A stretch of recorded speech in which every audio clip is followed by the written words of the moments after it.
Hey, it's your girl, Delisa Robinson, the real estate diva.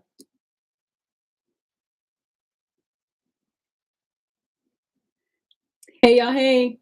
Thank you for joining me tonight. We are on part two of funding your real estate business. We're going to be talking about how to get funded, what you have to do to get funded, and what criteria you're going to have to follow in order to get funded. So, let me just log on here to Facebook, and then we'll be all ready to go.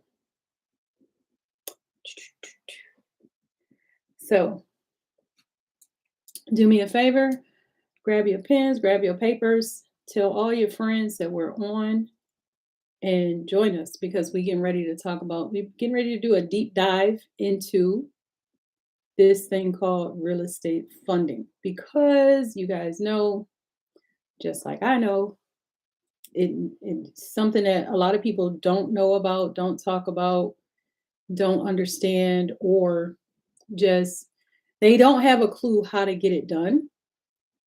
So we have to do it the right way. And that's what I'm going to show y'all today, how to do it the right way.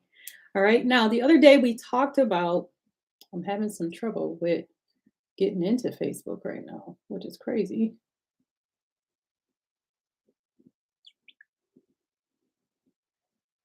And okay, so the other day we started this series, and I was telling you all the things that you needed to get funded, how you needed to how you needed to get funded with the state, how you needed to get not funded with the state, registered with the state, how you need to have an EIN, you had to have your bank accounts. We talked about how if you're real estate, you need an escrow account and some other things. I am going to touch on that a little bit more in detail today. And I'm also going to go forward with the process because it's something that needs to be done. Now, in order for us to move forward in this process, because right now Facebook's not letting me on, so I'm just going about my business and I'll just share the link with them later. And the one thing I want you guys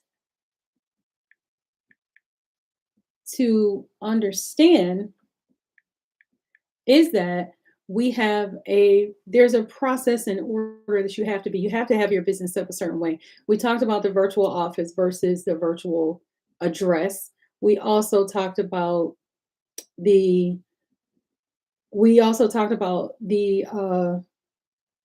the way that you have to be structured and that you should actually go and check with a tax accountant or a tax attorney in order to figure out which structure is best for you because the way I have my business structured versus the way someone else might have their business structure is going to be totally different because we have different things that we do in this business of real estate.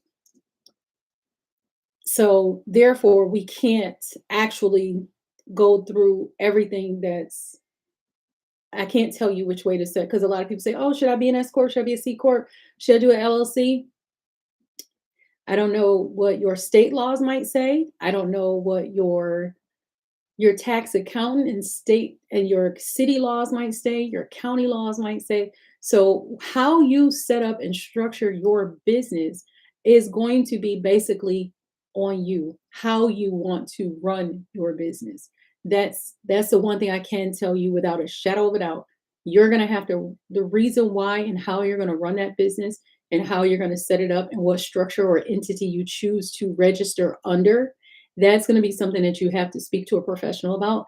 I am not a professional tax preparer. I am not a professional tax accountant. And I really have not been in law school long enough to be a tax attorney.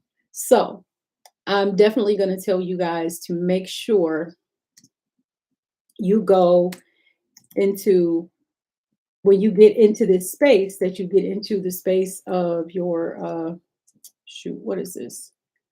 Make sure you ask your professionals exactly what it is that you want to do. You get what I'm saying?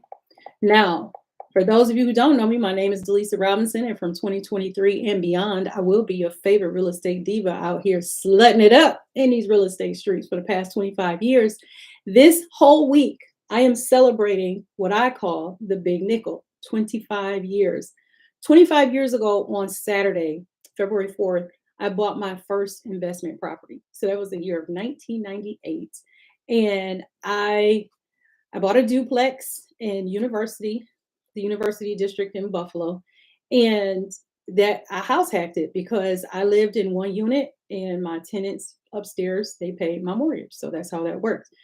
The deal went south. It was a horrible deal. So I also talk about that a lot, how I should have I did the one mistake I tell everybody not to do now. And the reason why I tell you not to do it is because I've done it. And that is, do not get emotionally attached to a building because buildings don't love you back. They don't. So you might as well just go ahead and do what you're going to do and get yourself out there in the streets and call it a day. Now, the one thing I will tell you guys that I am now a fan of, I still want that house. I'm still emotionally attached to it after 25 years later. I'm so emotionally attached to that house. I no longer have it, but I want it back and I'm going to get it back. So we'll talk about that journey another day. Now we're talking about how to set up your business properly so that you can get funding. So let me tell you what we're going to be doing in this series.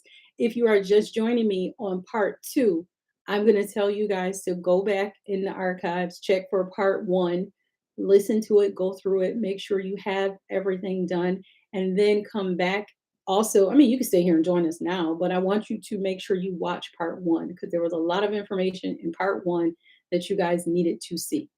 Now, for part two, today we're going to be talking about, I'm going to talk about some tools that you need in your business to make sure you are also set up correctly to do business. Hey, Sandy, how you doing, my love?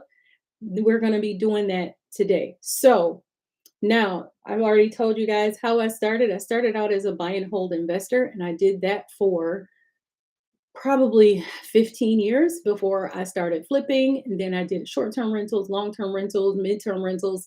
And also, we started doing Airbnb. I've done student housing. I've done it. I've done pretty much a lot of everything. I am now entering into commercial spaces, and I am a licensed broker for the state of New York in the process of state of Georgia. Why is it taking me so long? Because I want to change my brokerage name. Just want to change the name, nothing serious. And I want to, because of the way my business is structured, I have to change the name so that it can be its own entity outside of my corporation. So we'll be going through that and I'll tell you about that process, as well as we'll discuss some of the coaching programs that go on and some of the great deals that are out there this week for you to get into one. A lot of you have been saying for a long time, Lisa, I want to be in your coaching program, but I can't afford it. Well, this week, no excuses. I've got my Airbnb DIY kit, $25. My wholesaling real estate DIY kit, $25. If you want a one-on-one strategy call, $25. Now, normally that's $97. Now it's $25. And my one-on-one coaching program with lifetime access to In These Real Estate Streets, which is my premier coaching program. It is $1998, normally $6,997, and it's on sale this week for $1998. Why $1998? That's the year your girl became a real estate investor. So get with me if you want. That's out the way. Now, we talked about, I want to tell you about some things that I missed. Okay, let's talk about the tools that you're going to need. You're going to need an email autoresponder. Delisa, what's an email autoresponder? You know how you find those lovely ads on Facebook, Instagram, TikTok. You click, it says click here if you want more information. You click there and they tell you put your name in there and your email address. And now they're even asking for your phone number so they can text you like crazy all day. That's an email autoresponder. As soon as you enter that information, the first thing they're gonna do is send you an email, and then you're gonna get a series of emails on and on and on and on. Correct? How many of you drop the number one in the comments if you get that information, if you get those emails all the time?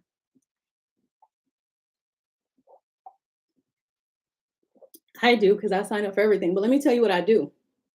Y'all gonna laugh. I have an email address that I put in there and all that stuff goes to one email address, and it is not my main email address. I just set up a fake, not a fake Google account, but I have a Gmail account that I have all that stuff going to. So that's where that's at.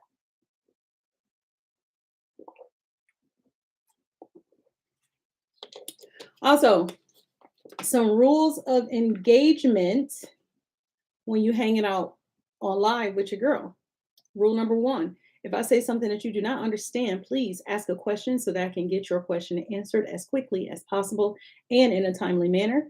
Because y'all know what time it is. I'm not here. I'm not doing this for my health, and I'm not doing making sure and doing this so that you what it is. I'm not here to just talk to you. I'm here to teach, here to give you guys some I'm here to give you guys some information and edutain in the process.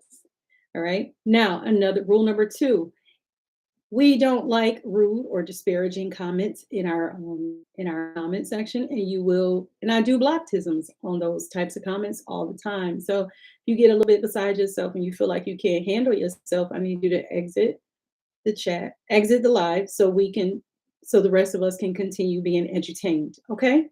Number three, if this is your first time, don't let it be your last. And if you've been here before, thank you for coming back. I appreciate the love. Mwah. And now we've got our pleasantries out of the way, and you know the rules when hanging with your girl. I do not talk to myself, so you have to comment and you have to interact with me so that I know we're listening. Another thing I ask is that you please take this live and share it with 5 of your closest and dearest friends so that they too can understand how to set up their real estate investment business so that they are profitable, so that they are, and so that they are, hi Dion, how are you? So that they are profitable and also so that you guys can learn and be edutained as well. All right.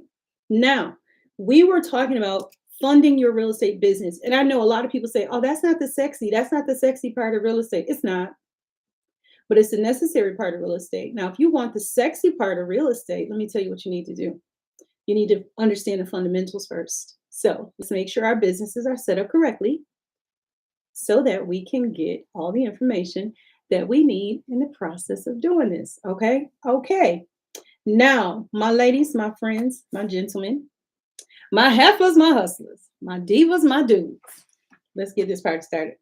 Now, the other day, I told you guys you needed articles of incorporation, operations agreement, you needed an EIN, business bank account, a professional email address. And we talked about where you can get a professional email address from. Now, today we're going to talk about the sexy, and we talked about your bank accounts, your business bank accounts, and the types of business bank accounts that you have to have. Let me go back to that just for a second. Okay, we're going to talk about bank accounts. Okay, and I remember I even dropped a reel the other day. Hi, Lady Quay from Oregon. I appreciate you for coming in. If you guys have any questions, make sure you ask me. I'm on YouTube, Instagram, Facebook wouldn't let me in today, so we're not on Facebook today. We'll replay Facebook later. Now, bank accounts. All right, I'm going to be honest with you. You should have multiple bank accounts for business. Multiple bank accounts for business. Okay, first of all, you need a bank account, you need a checking account and a business checking and a business savings at a major bank. Major banks are what? Drop me some major banks in the comments if you know what they are. Major banks that I know and that I use Bank of America, and I know half of y'all gonna say, oh no, Bank of America, they suck. They've been good to me. Okay, Bank of America. Chase is another major bank. Chase. Citibank, if they still around, Citibank or Citicorp, however you want to say it, that's a major bank. You also want to have what Wells Fargo is a major bank. Okay. All right. Now, you also should have bank accounts at a local or regional bank. Thank you, Sandy. That's one of my boot camp students. She know you need to have your business and set up at a regional or a local bank. Okay. So local banks are local to just your area. I can give you one bank, Key Bank, and everybody talks about Key Bank and everything, and they think it's a national bank. And Key Bank is not a national bank. Key Bank is a local regional bank. Far as I know three states where Key Bank is located: New York, Maryland, and Ohio. And it may be in some other states, but it's not a nationwide chain of banks like your Bank of Americas, your not Wachovias, your Bank of Americas, your Chase, your Citibank, or your Wells Fargo. They're not that popular. So you want regional banks. Now, a regional bank, Key Bank, M&T, these are regional banks that will give you lines of credit up to $50,000 as long as your personal credit is decent when you open up a business account with them. So that's why you want regional banks. They're a little more lenient with their lending policies. So we said Key Bank, M&T, Fifth Third, and Citizens. Those are regional banks. Now, for this very same reason that I said you should have a regional bank account, you should also have a federal credit union account. Now, credit unions are starting to get hip to the game. And what they're starting to do is they're starting to have you put, how shall I say this? They're starting to do what regional banks do and what major banks are doing. You're building a relationship with them and they're going to give you a crap ton of cash. Okay. So everybody knows Navy Federal, right? But even your local credit unions have more personable accounts. Like I can literally walk into my credit union and they say, "Hey, Delisa," because it's a membership, it's a family, it's more local. Even if you have troubled credit or challenged credit, your credit union may still give you funding because of the type of business you fund through them. Their lending practices are a little bit more lenient than regional banks. So when it comes to the strictness of lending, major banks are going to be strict. Regional banks are going to be a little less strict, and credit unions is like a free for all, almost, almost. Okay. Now, not only should you have multiple bank accounts, let's talk about the different bank accounts you should have as a real estate investor or a real estate professional, or especially real estate agents and brokers. Okay. First things first, you need an operations account. Oh, but Delisa, what is that? Okay, this is an operations account. Hear me now, hear me loud, hear me proud. Okay. A an operations account is where all of your money will go. Every single dime that your business makes will go in that account. But Delisa, I have to pay bills and I have to do this. Mm-mm. Every dime that your business makes is going to go into that account. Now, why am I telling you this? If you know why, go ahead and comment in the chat. If you don't know why, listen, I'll tell you why. Here's the reason why. Everything goes into the operations account. Okay, it's like a funnel. Everything goes into the operations account. And then you're going to have another account for your marketing. You're going to have another account for your payroll. You're going to have another account for your subscriptions, because you want to keep your banking clean. You want to make it look as clean and as streamlined as possible. And then you're going to have another bank account or business credit card for your miscellaneous. We used to call it petty cash back in the day. Now it's miscellaneous. Okay. Now let's talk about the operations account. The operations account, you are going to have your, if you are getting a wholesale commission, it's going in that bank account. If you are getting a check because you flipped a house, it's going in that bank account. If you're getting a commission because you're a real estate agent and you sold a house, it's going in that bank account. If you did a consulting job for someone as a real estate agent and they paid you a fee or a service fee, it's going in that account. If you are coaching or wrote books or anything that is affiliated with that business is going into that account. Then what you're going to do is you're going to have the subscription account. What's a subscription account? Okay, let me explain. Your subscription account is this. I have a subscription to PropStream, right? Right. I have a subscription to CapCut, which is an editing software that I use for my videos. I have a subscription to Canva, Samcart, Zoom. Yes, a lot.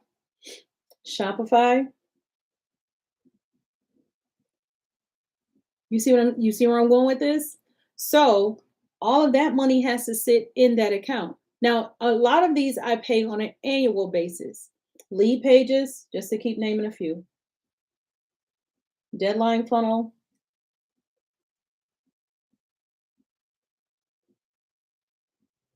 ConvertKit, and you get my point. Some of you are doing Deal Machine, some of you are doing CoStar, some of you are doing Property Shark. Whatever it is that you're doing, it's a monthly or an annual subscription to it. So your Thinkific, Kajabi, was that Teachable, all of those different accounts, they all have a month. Anything that charges you on a monthly basis is a subscription. So that is where the subscription account is going to go into. Okay, that's like an operations account. You can also put your that can be your expense account. It doesn't just have to be subscriptions, it can be expenses. So all of your monthly subscriptions, annual subscriptions, bi-weekly, whatever. And also you want to put in there your credit card payments, your if you have a car note for your business, your car note is going in there, your phone bill is going in there. Anything that you have to pay out has to go into an expense account. So every month you have income coming in, correct? Correct. Then what you do is you add up what you have to cover the expenses in the expense account. You transfer that amount to the expense account. Don't have it come out of the main operations account. Because when someone asks you, hey, we need to see your business bank account, that's it. That's the business bank account you should be giving them. You get what I'm saying now? Okay. Because they want to see what you have coming in and you want to keep it as clean as possible. You don't want the debit card to show that you went to the casino, you went to the mall, you went to Dunkin' Donuts, you went to Starbucks, you went to the grocery store, you went and got a car wash. You don't want all of that stuff because none of that stuff is relevant to your business. You don't want all of that in and out, in and out, in and out. It just brings a lot of confusion when you're going through the process of handling your business on the other end and doing your reporting. Okay. Now, so you have your operations account, you're going to have your expense account. You might have, for me, a travel account. That's where all my, and actually I put that on a credit card. And then the credit card payment comes out of the expense account. You want to have your taxes, your tax account, your payroll account, and savings. Now, what's going to go in your savings account? And you want an escrow account. Now, I talked in detail about the escrow account the other day. So you go, like I said, go back and listen to part 1, and we'll talk about the escrow account. Now, we talked about operations. We talked about the expense account. We talked about escrow. We talked about how traveling, when you travel, that all of your expenses should be put on a business credit card. If you do not have a business credit card and you're still working on your business credit and you have yet to get to that tier 3 where you start getting all the business credit cards, then use one personal card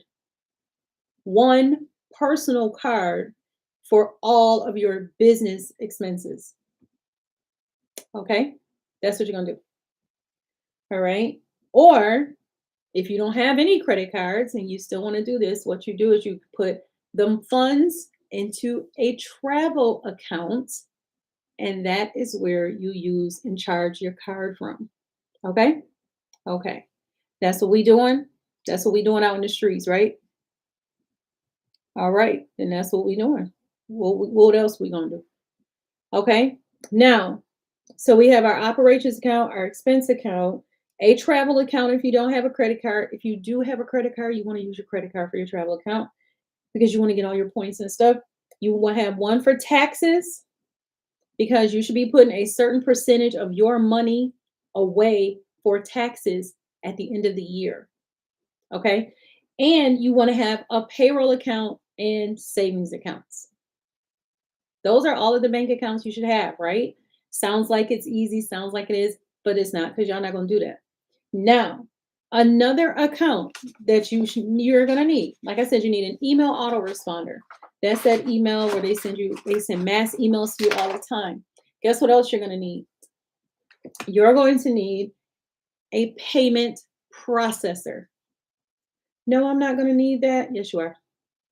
Delisa, I don't sell anything. Yes, you do. Delisa, I swear I don't need that. I don't need a PayPal for my business. I don't need a Stripe. I don't need a Square. I don't need any of that for my business. Yes, you do. You absolutely do. Okay. Now, number one, why do you need PayPal or Stripe? Because you need a payment processor. Well, Delisa, there's Square, there's this, there's that, and all this other stuff, and they're out there. I'm telling you what I use. I use PayPal and I use Stripe. Let me tell you what happens.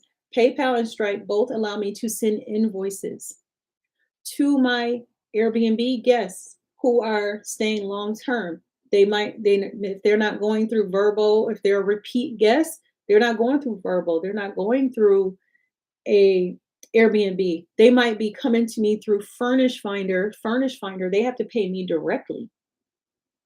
You get what I'm saying now? So when they have to pay me directly, that means I have to send them an invoice through PayPal or Stripe. All right. If you plan to get into Airbnb, you want all of your payments. You want a PayPal account and you want all of your payments to go to your PayPal account. Why, Delisa? I don't understand. Why would I want to do that? Simple. If all of your payments if you get paid disbursements through Airbnb, okay? Now your disbursements are going directly from Airbnb to your PayPal account. First of all, you're going to get paid every day. Every day? Yeah, every day. Every day. Every day. How many different times I got to tell you this? Okay? Every single flipping day, you're going to get a paycheck.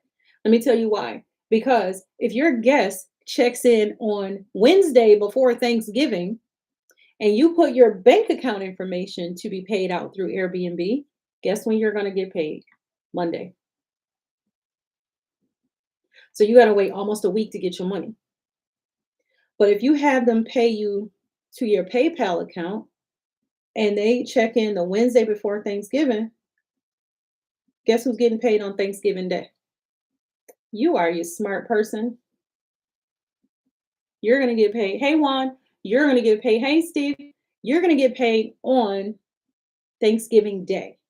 If they check in on Christmas Eve, you're getting paid on Christmas Day. They check in on Easter, you getting paid the day after Easter. They check in the Saturday before Easter, you're going to get paid on Easter. That's just how it is. PayPal is a 24-hour, 7-day-a-week bank. Why do I say that? Because did y'all know PayPal will loan you money? PayPal has a credit card. PayPal has a working capital account, and PayPal will pay you, and they have a debit card so that you can access the funds that are in your PayPal account. So you need a PayPal as your payment processor. Now, Stripe is a little different. Stripe, if they pay you through a credit card and it hits your Stripe, it's going to take 2 or 3 business days in order for you to get your money. For sure. It for sure will. Delisa, have you ever had any chargebacks from guests that try to be slick? No. They've tried it. Don't get me wrong. They've tried to be slick. But your girl is a very good documenter. I am very organized in my notes and I keep all my interactions, guess where? On the platform. All my interactions are on the platform. So every single one of mine, Dion, that was a good question. I had a guest in my Airbnb not too long ago. She wanted to complain, she wanted to cry, she stayed the whole time she was supposed to be there. Then she wanted to complain and cry and try and get a refund and everything else. And I had everything clearly documented inside the chat on the Airbnb platform. Airbnb ruled in my favor. She did not get a dime back. That little cheap tramp did what she did do was give me a bad review. And if I want to, I can go on to Airbnb and get that removed. But I said, why? Who cares? All the rest of my reviews are good except hers. So that's just showing she ain't no home training. Okay, who cares? That's people will try you. The people will be people out here in the streets, and they will be trying you. So it's just you've got to be airtight with your management, your organization, and everything else. Not to mention have some insurance because if they try to get over on you, you can always file that claim. You can file income claim losses through your short-term rental insurance policy. Okay. Now, same thing. Now, here's the thing. I mentioned working capital. Working capital. A lot of companies are now, this is where we go back to FinTech and Plaid and other companies. PayPal is one of those companies that will loan you working capital, meaning they will add cash money to your PayPal account. You can write yourself an invoice and get it off, or you can transfer it to your bank account and use this cash any way you want. You can keep it on there and use your debit card to your PayPal account and do this any way you want. You can transfer it to pay bills from PayPal if you want.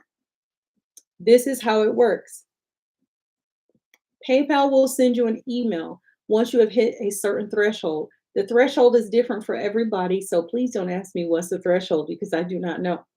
Okay. Now, you have to have a certain number of transactions and a certain dollar amount of transactions. What that threshold might mean for you, I do not know.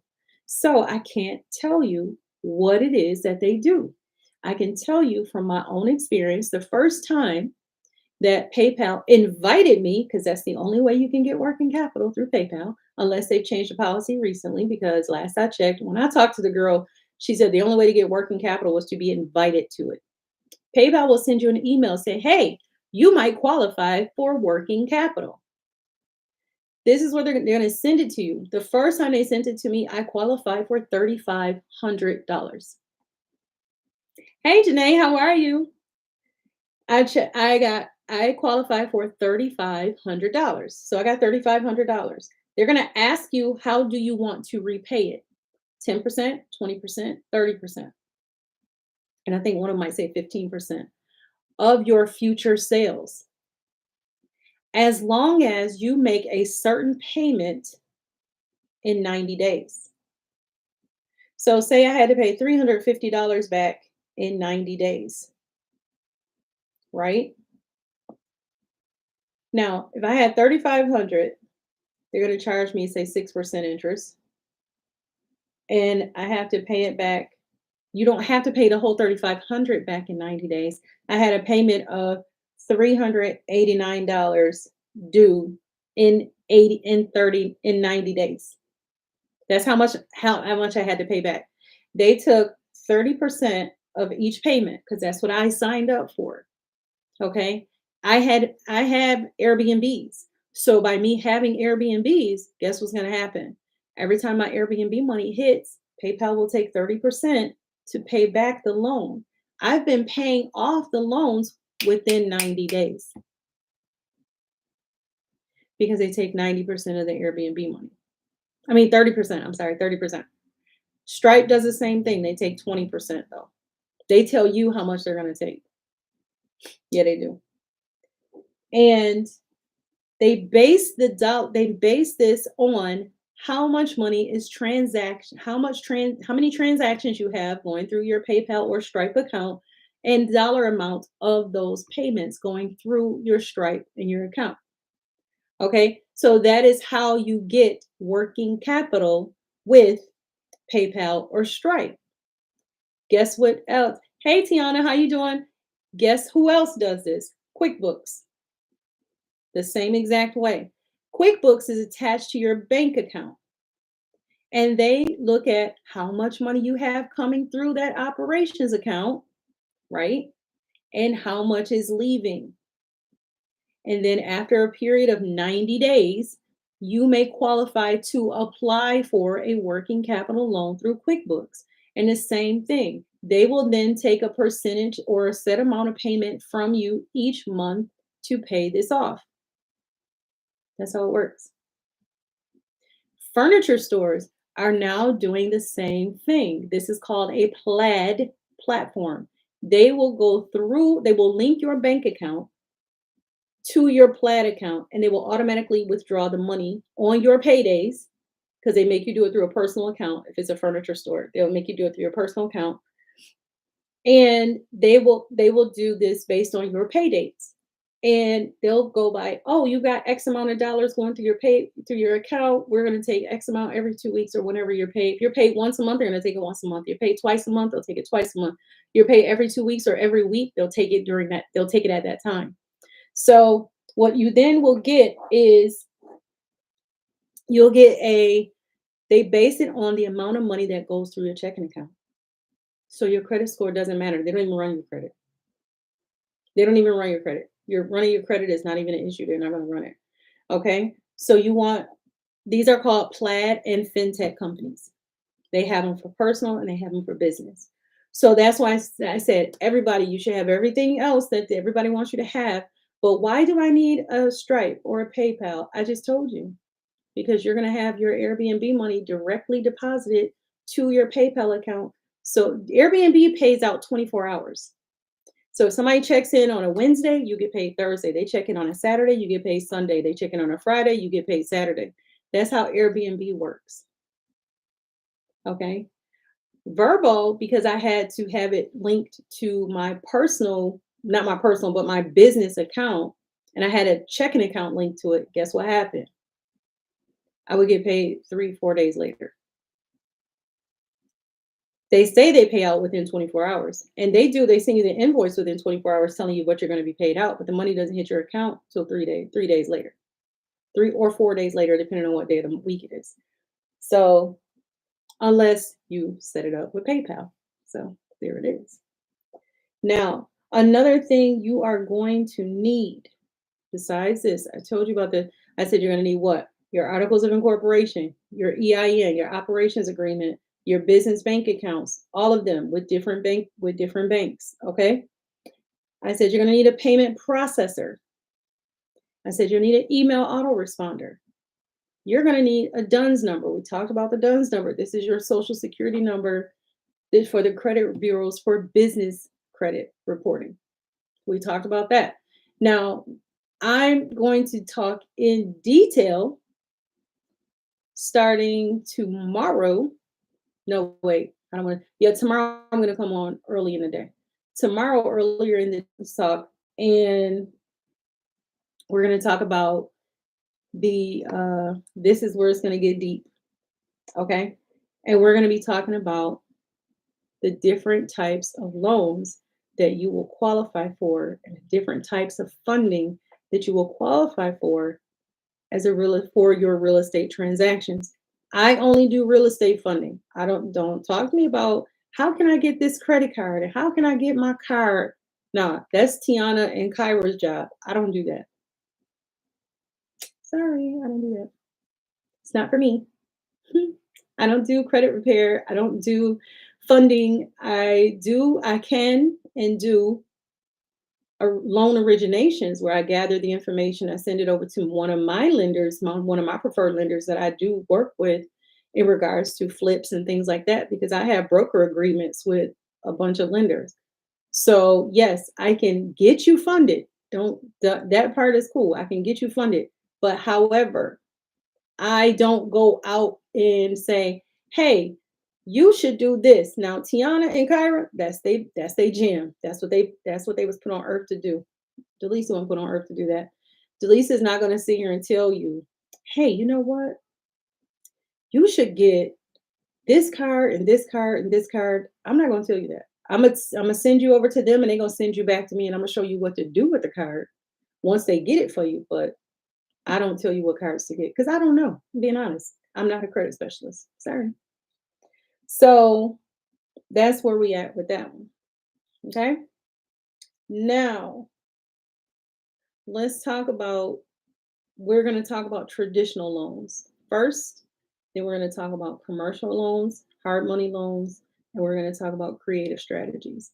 That's what we're going to start talking about in the rest of this world. As the rest of this world goes around and around and around. Hey Tiana, how you doing? Speak of the devil, there she is. Hey Rebecca, we're gonna so that's where I'm gonna stop for today because I don't want to overwhelm you guys and get you confused with the PayPal working capital. And I'm going to tell you, no, before I leave, I'm going to tell you about these MCA loans. Okay. Don't get those. If you don't have the cash flow to back it up, don't get those loans. Those loans are for emergencies. Those loans are for, okay, let me say this. An MCA loan is a merchant cash advance. That means they will look into your bank account. They will see how much you have in deposits, and they want an average of anywhere between 10,000 or more average per month to get you a loan. And they will give you a loan, I think, two times the amount, sometimes 2,000, two times the amount of your average deposit for the month. So let me give you an example. You average 15,000 a month, they'll give you a loan for 30. Okay. Then they're going to have you pay. Now, here's the kicker. Your payments have to be directly taken out of your business bank account. That's number one. Number two, the interest rates are sometimes anywhere between 6 and 49%. You heard me, 49%. Number three, your payments have to be made daily, weekly, or monthly, depending on your credit score. Okay.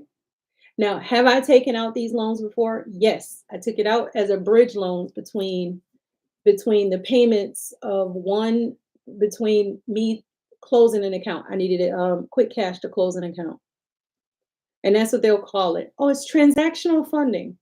It's an MCA. Yep, it's an MCA. And here's the kicker. They're gonna have you sign what we call a confession of judgment when you take these out. So if you miss your payments, they can freeze your bank account. See.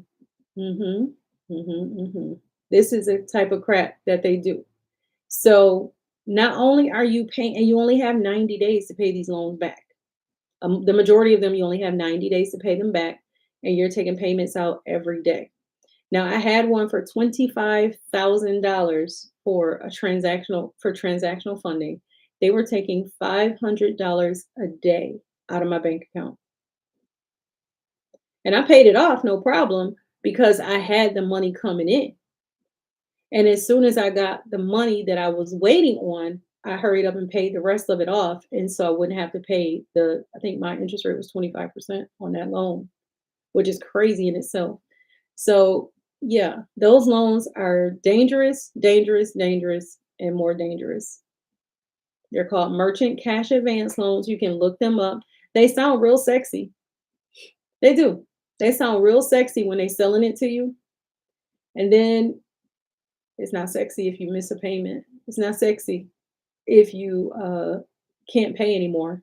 It's not sexy if they start to overdraw your bank account, because now you're messing up the relationship with the bank that you should hold near and dear to you, because you obviously, if you've gone through any program with Kyra or Tiana, they're going to tell you what banks to have your bank accounts with, how much to put in it, and then they're going to tell you what you need to do in order to get the big credit lines. So you don't want to mess up that relationship with your bank. Okay. All right. Just thought I would tell you about that. So that's what I will tell you. Okay. We're going to talk about hard money loans. We're going to talk about draws. We're going to talk about traditional loans. We're going to talk about all the ways you can fund your real estate investment transactions this for the remainder of this week. Now, today is just part two. If you guys have any questions, of course, you can always put your questions in the chat, and I'll be more than happy to answer them. If by any chance you figure we get off this live and you say, "Hey, you know what? I got a question," DM me and I'll answer it, or comment under these videos and I'll answer it. Okay. All righty. Now, as I always say before we leave, because I don't see anybody have any questions, no questions, great. As I always tell y'all before we leave, you can choose to be anything you want in this world. I just hope you choose to be kind, because at some point in your life, somebody was kind to you, and it's always a real cool thing to pay kindness forward. Makes the world a better place. All right. All righty. Now, don't forget, stick with me, because I got a lot more coming up, got a lot more information coming up. And my success squad, they're going to get me. I'm going to tell y'all why. I'm going to let y'all in. See, I'm an open book, and I'm really going to tell y'all this. Number one, I was slacking on my 100K in 30-day challenge that I gave myself. I'm back. Don't worry, still going down. That's number one. And number two, I'm supposed to go live twice a day. I ain't been live twice a day yet, but I came live. I guess you can count this as twice because I'm on two different platforms. Haha. All right, y'all. Thank you for coming out and spending this Wednesday evening with me. Let me take up an hour of your time. I really appreciate you. I am going to go and lay it down for the night. Take me a nice hot shower and go lay down and read a good book. So I will talk to you guys later. Don't do anything I would not do. I'll talk to y'all later. Bye. What'd you say? I'm